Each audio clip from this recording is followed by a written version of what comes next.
Folks, welcome into a new episode of the Crowd Assist podcast presented by Trainwreck Sports. Wake here with your friend Jake Micah, rocking the goat head jerseys, the OG ones here. This was a hand-me-down from my older brother, not the ones that you'll be buying for $190 at the Sabres store now. But I mean, I can't blame you if you're getting out there, Micah. Of course, this is a Bills podcast. We're here to talk about the Bills, but I have never seen so much excitement over a GOAT live feed. It took me a second to realize, I think I know what they're doing here. I think their Sabres social media, they're up there with the Bills at this point. My dumbass also looked at the feed when it was like 22 minutes until the reveal and thought, we're waiting till tomorrow. They're giving us like a 24-hour GOAT feed. That's crazy.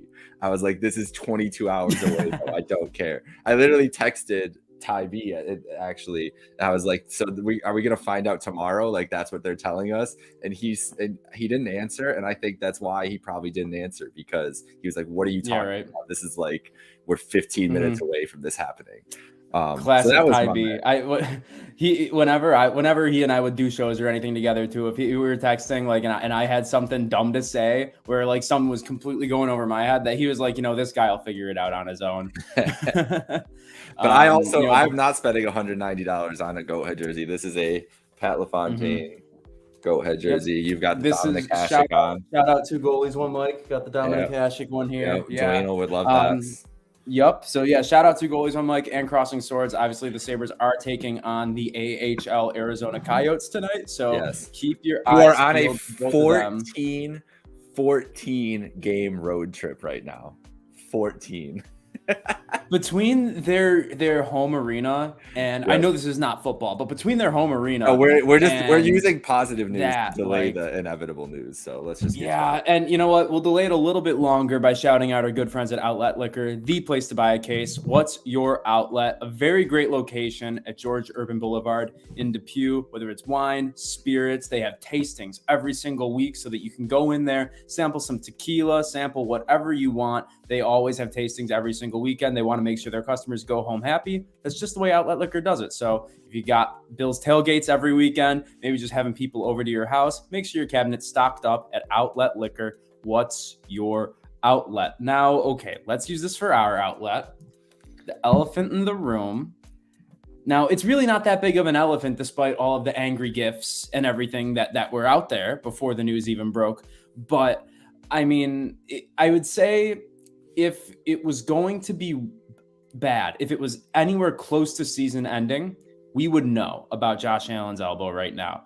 The good news is that nothing of that nature has really come out. I mean, the Mortensen reports seem to be a little more pessimistic than what's coming out from some other people. His kind of say it's just more tests from what I've seen at least.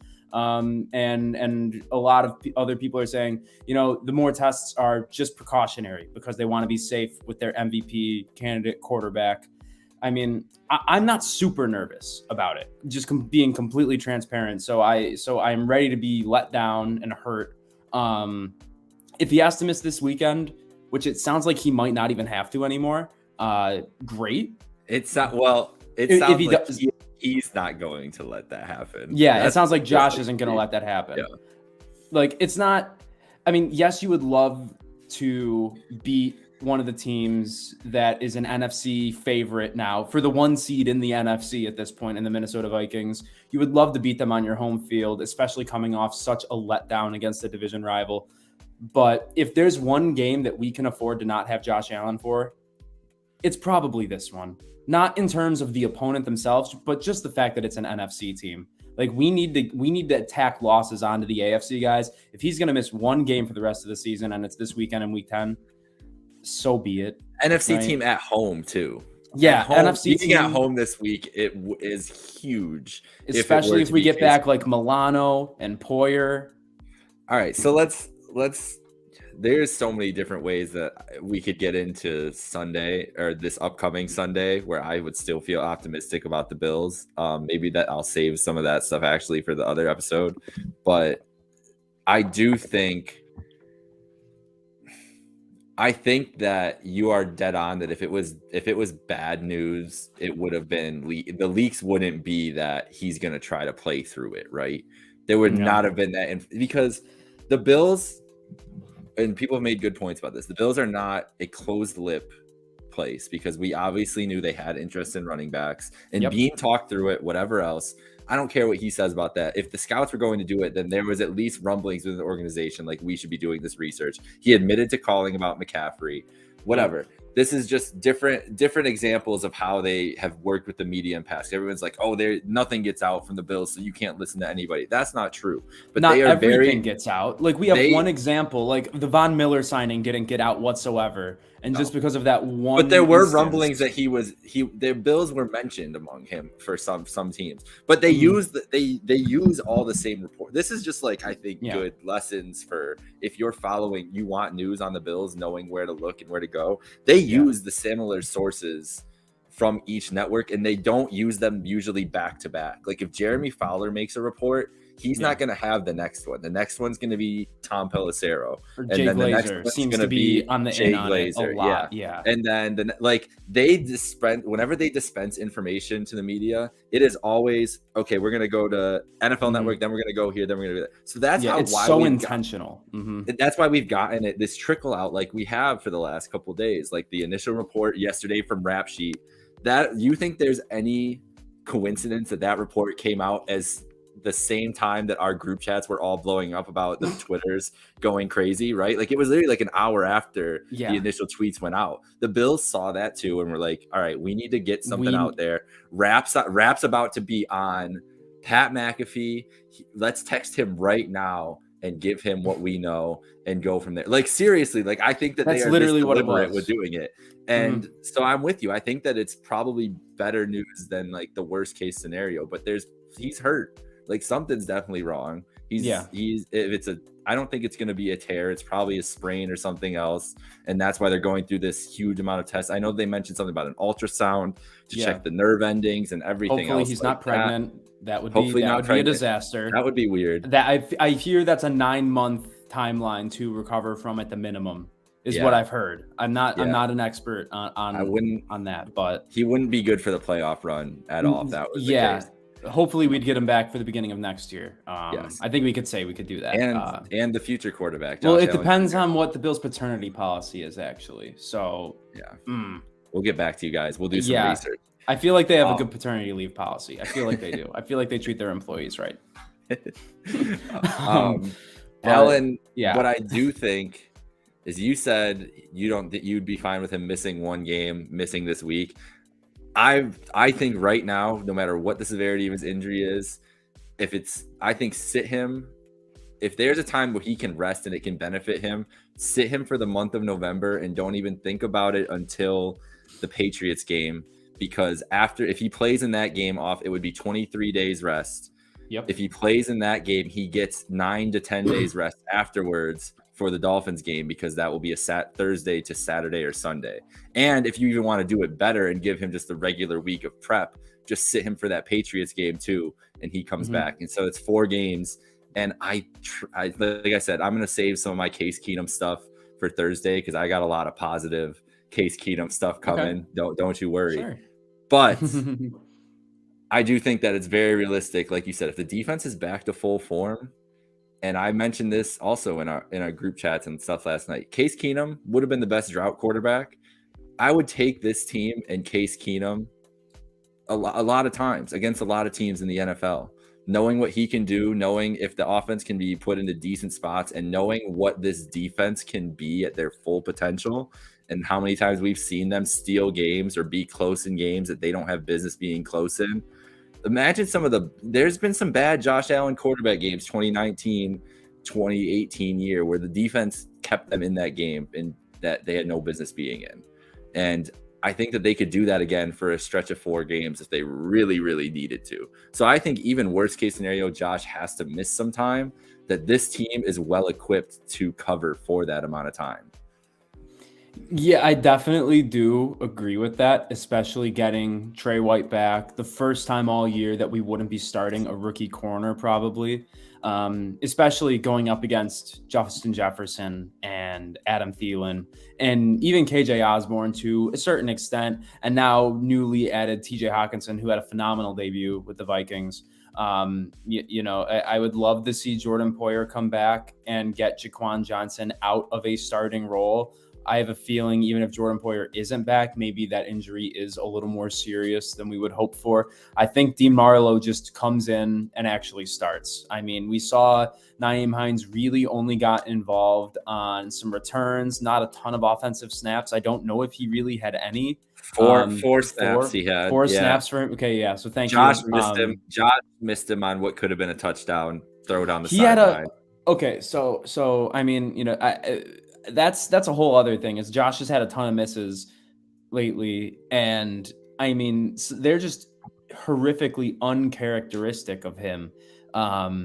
Just guys sitting between him and the pass catcher, and him just throwing it to that guy sitting underneath it instead of going over his head. And it's not like it's a difficult throw. That's something that he's been doing with relative ease for a very long time now.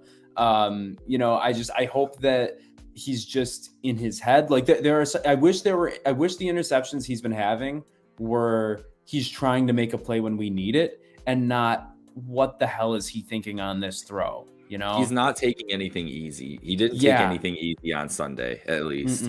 And I think I read in the Buffalo News today, had a great breakdown of every week. They have a great breakdown. I can't remember the guy's name off the top of my head, but does a great breakdown of the quarterback play for the Bills every week.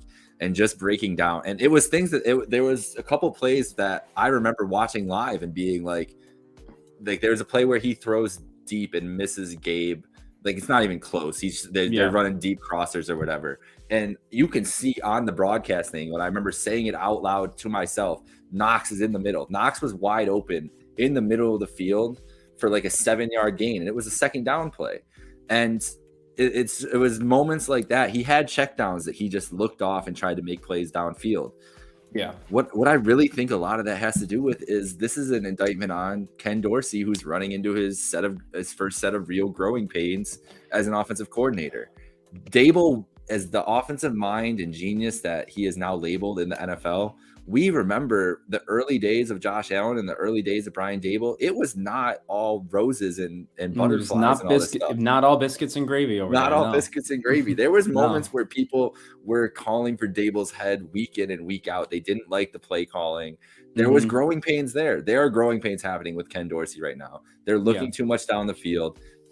Dawson Knox has not been involved in the offense in any meaningful way. And that I don't think is an indictment on Knox as much as I don't think ways so to either. scheme him open.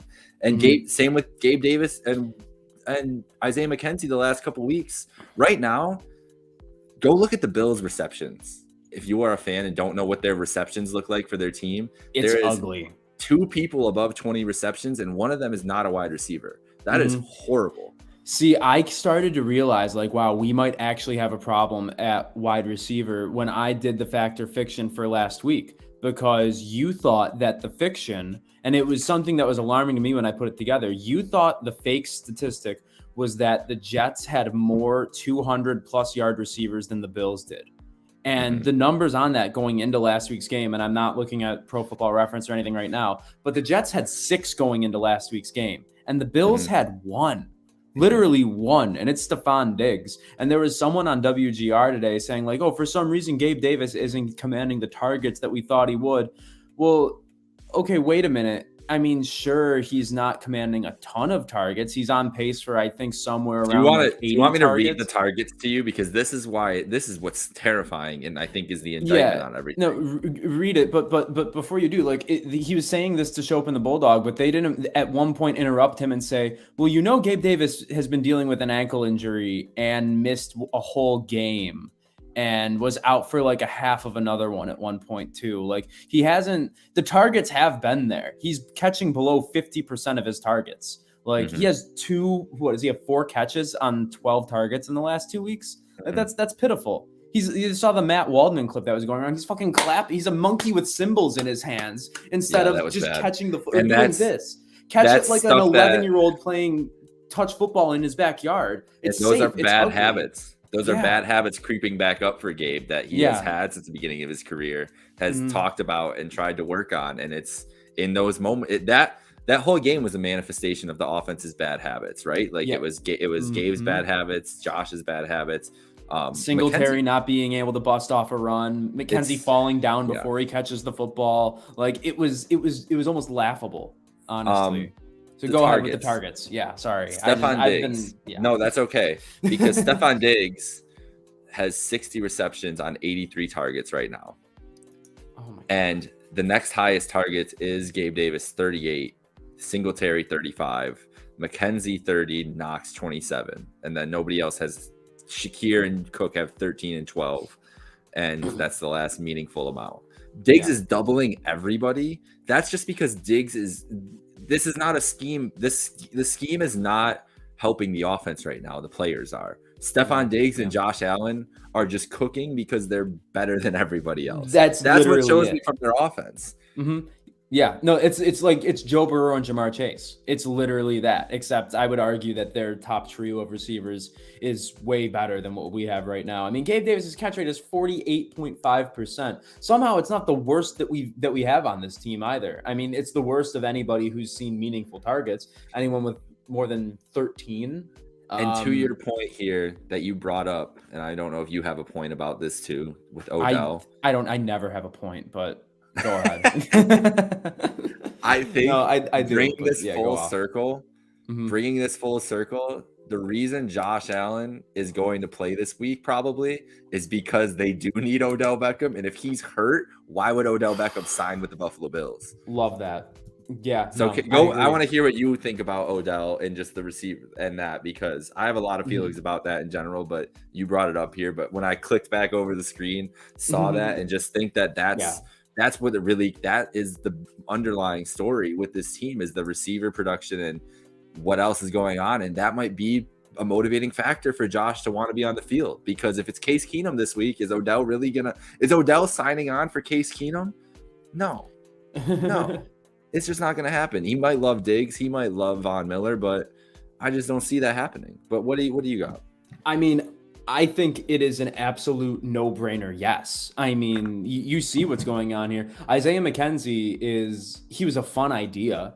Can you say that about him? Say one nice thing about Isaiah McKenzie. You can say it was a fun idea, but there's a reason. Our guy Ryan Sullivan is running victory laps this week about Isaiah McKenzie, and he deserves to. I mean, like, how often do you hear, like, there are guys in the summer that, break fantasy football Twitter, right? And Isaiah McKenzie was one of them. And like, this is the best looking receiver. He's looking better than Gabe Davis, who caught 4 touchdowns and set an NFL record in a playoff game. He's looking better than Stephon Diggs, who, was the receiving champion just a year prior. Like, when you hear that about someone who we got off the practice squad and was like a former 5th round pick, I believe, and he couldn't latch on with the Broncos when they had no receivers to their name whatsoever. Like, he's a fine player. He's a fine gadget guy. He's like a Mecole Hardman light, and you know how I feel about Mecole Hardman. Like, he's what he is. He's fast. When he's not messing up, he's an asset,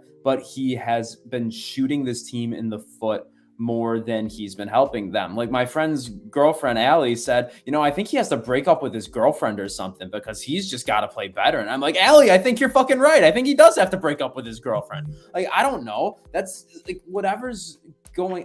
That's my favorite thing about getting Nyheim Hines in here, at least, is that he is our new slot receiver. He is our new Isaiah McKenzie. Hopefully, or at least we can test it out and see how that goes. Mm-hmm. Imagine a linebacker trio and a slot corner, or however they do it, trying to cover Dawson Knox, Josh Allen running the football, and Nyheim Hines coming out of the backfield for a pass on the same play. That's an impossible task if we start to utilize Dawson Knox how he can. Now, back to OBJ, though. He should be our slot receiver. He should be. We shouldn't be running out a special teamer or like a return. No disrespect to Nine Minds, I love the player, but we shouldn't be running out a return man and running back as our slot player. If we have Gabe Davis on the outside bodying guys, a 50% catch rate doesn't look so bad if he's catching 50-50 balls, honestly. Have Stephon Diggs on the other outside, and then OBJ in the middle. That could be the scariest trio of receivers outside of Jamar Chase, T. Higgins, and Tyler Boyd. And they're saying he wants term. I'm looking at Spot Tracker right now. Yeah, okay. The Bills are projected to be negative 11 mil on the cap next year. But we know that that's not ever accurate until the day of. And also, if they're going to pay a wide receiver next year, even if you're thinking about term, do you really want to give Gabe Davis an extension going into next year? That's the other thing. Has he earned an extension? And my group chat has been really like actually fighting about Gabe Davis the past few days. And my one friend is saying, like, how can you say all this about him when he got 4 touchdowns in the playoffs last year? I'm like, okay, how does 4 touchdowns I knew this last game January was going to that's the thing. That game has clouded everybody on what Gabe Davis actually. That was what we all knew. It's like what happened to Brock Osweiler and Tim Tebow. Like they have a few great games, and then people think, oh yeah, no, these guys can be perennial long-term quarterbacks.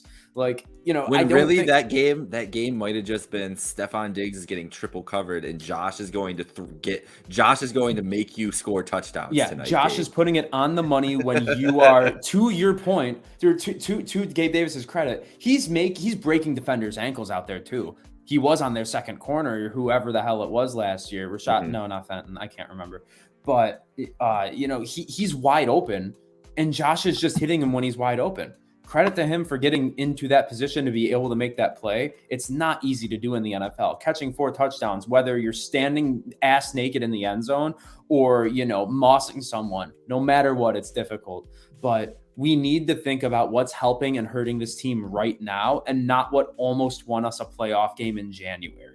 Yes. And if you sign Odell Beckham long-term in lieu, or not even long-term, for a 2 or 3 year deal, in lieu of extending Gabe Davis, that's where that money comes off the books. Because I feel like Brandon Beane was already kind of banking on, okay, you know what? I feel like we're going to be re-signing Gabe Davis if he can keep this up. You need a backup plan, and your backup plan can't be, drafting a rookie next year. Why not get a backup plan right now? This year that can help you now and give you insurance for the future. And let's say you do want to re-sign Gabe Davis.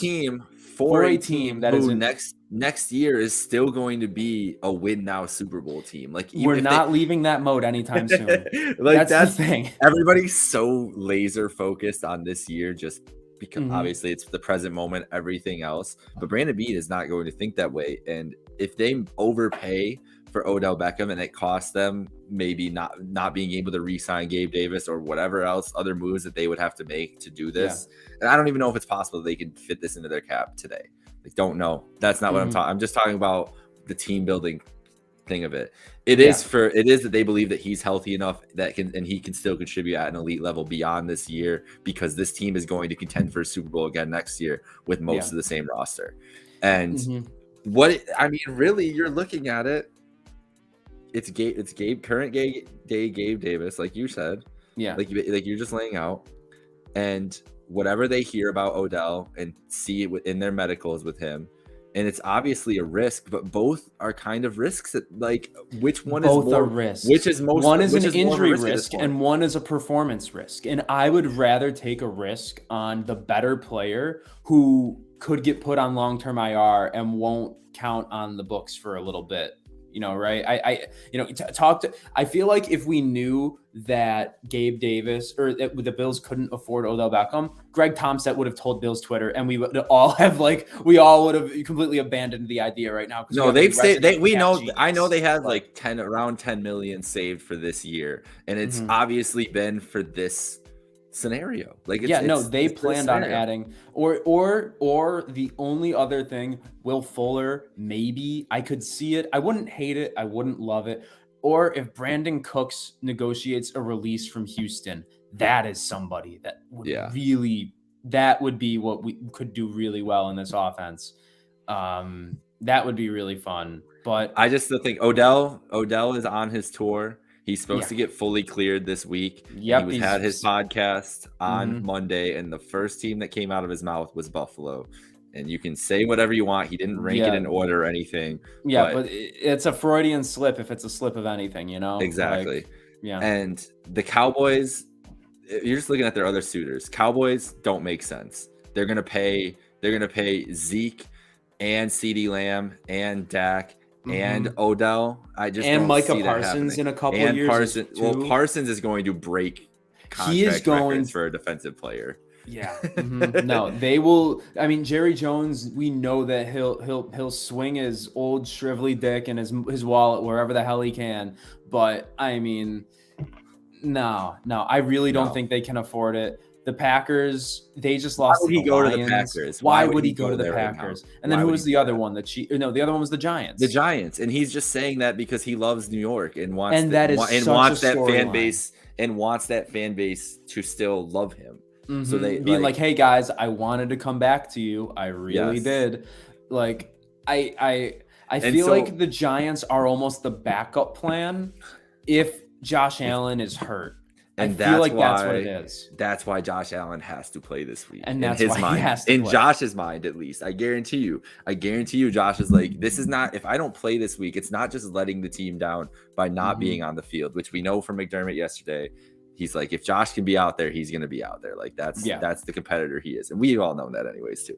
But it's not just that. It's probably in his mind a bigger deal. He's like, if I'm hurt, we don't get this guy. What does it mean for our team, even when I'm healthy later in the year, if we don't have Odell? What does this team look like? What do these receivers' confidence look like if they go 4 weeks with Case Keenum and the offense just sucks and everybody's bad and Diggs is frustrated on the sidelines and Gabe and Isaiah are doing that? What does that do to the team's confidence for Josh coming back? And he has to build that back up. Like I said, I still think they can be. You look at this stretch of 4 games that he could potentially be out. It's this game against the Vikings. Yep. That's a tough game no matter what. We've known that all year long, basically. Everybody's been circling up this one. The Browns and Lions are dude, it's the Browns and the Lions. Like I wasn't even gonna make a joke about it. I was gonna be legitimate. It writes itself. Just look at those two teams. It writes itself. Yeah. It's right there.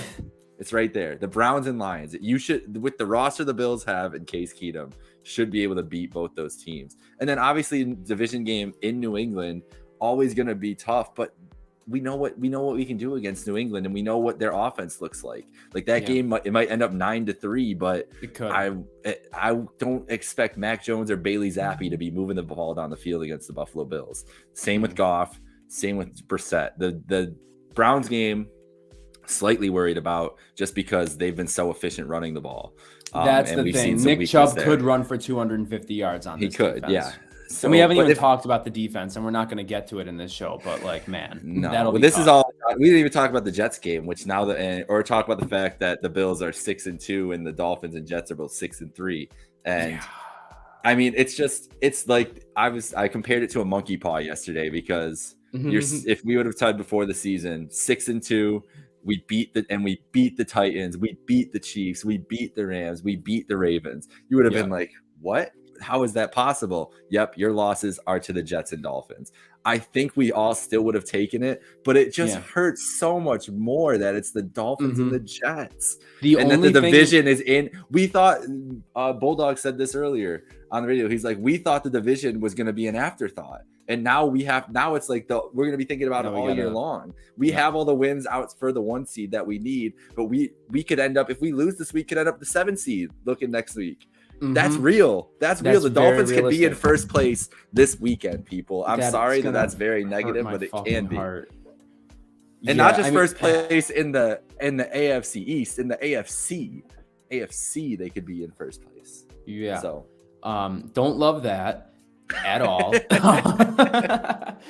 I mean, I've been waiting ever since the new playoff format. I've been waiting for a year where an entire division makes the playoffs. Like, I think that would be the most exciting thing ever. Like, just a great playoff to have. But I don't want it to happen like this. Not like this, Micah. All right. I mean, the only other thing I want to talk about, if anything, was that the offensive line fucking stinks on the right side. But we can save that for Thursday's show when we have the Queen of Vikings Twitter on. So royalty Ooh. will be in the house. Yeah, royalty, Queen of Vikings Twitter will be Royalty. joining us. Yep. And she did tell me that she feels that Bills fans and Vikings fans are kind of kindred spirits, and that this is really, Yes. it's going to be a very, she's really gonna understand also the fact that our quarterback is gonna get hurt on a potential Super Bowl winning team. But then she's also gonna completely predict her Culpepper. team to lose to the duo that won them the Minnesota Miracle. Guys, that's the biggest thing. Is if Josh Allen is hurt, there is not a better week for it to happen than the Diggs revenge game with Case Keenum stepping in. And also, I'm telling you, Frank Reich getting fired. Sorry, Frank. I miss you. I hope you're on the Bills staff next year, honestly. But there is now needs to be a spiritual Frank Reich in the NFL. And the way Frank Reich's role, how did Frank Reich rise to prominence in the NFL? By being a backup quarterback and coming in, relieving a Bills starting quarterback for injury and leading them to a Super Bowl, or helping lead them to a Super Bowl. I'm just saying, it's the same day. It's the same day. It's the same day that it happened. Why is it the same day? I'm just saying Case is probably, I said he's probably the most legendary backup in the league right now. No Fitz. Frank Reich held that role before. Who's more legendary than Case?